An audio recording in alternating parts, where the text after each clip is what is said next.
اکثر ساکنان شکایت دارند که در استانه ماه رمضان نرخ محصولات غذایی گران شده است. آنها میگویند چنین وضع هر سال مشاهده می شود و ظاهراً به عادت تبدیل می یابد.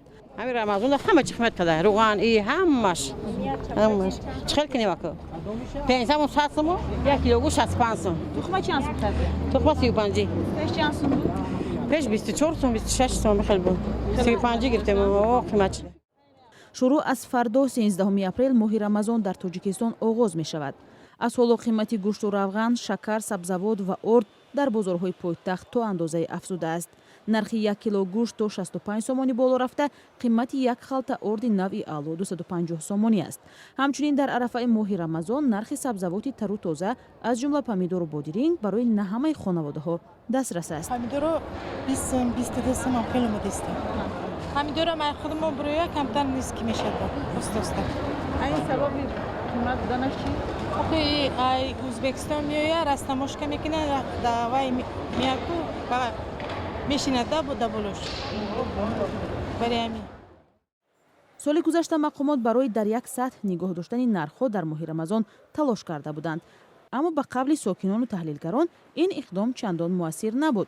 امسال هم 3 هفته پیش از شروع ماه رمضان ماموریت بازار مهرگان با راه‌اندازی یارمارکه‌ها می‌خواهند نرخ را نگاه دارند. از جمله برای تنظیم نرخ گوشت در روستای رمضان آنها در دکان‌های الهیده به خریداران گوشت ارزان پیشنهاد می‌کنند.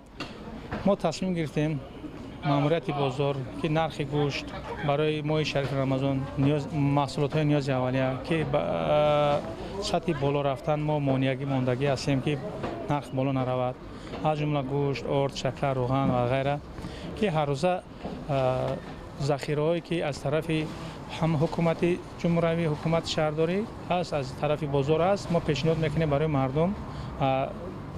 تصمیم گرفتیم که نرخ بالاروی را از طرف بعضی صاحبکاران که مانعی ایجاد کردیم که نرخ بالا نرود.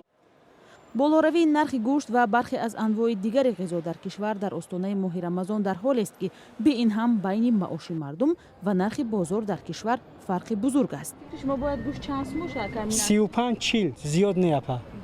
ای دیگه امکانات نداره مردم توجی 35.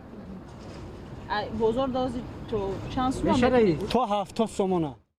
اقتصادشناسان میگن تغییر دادن نرخ‌ها با هر بهانه در استانه ماه رمضان بیش از 10 سال است میان صاحبکاران تاجیک یک عنعنه شده است. هدف اصلی را آنها با استفاده از فرصت دریافت درآمدی بیشتر میدانند. ضمناً یک روز قبل از شروع ماه رمضان رئیس جمهور نیز در یک پیامش به مردم کشور از تاجران خواست در این ماه مال و محصولات خود را با نرخ ارزانتر و با رعایت معیارهای انصاف و انسان دوستی به فروش گذارند.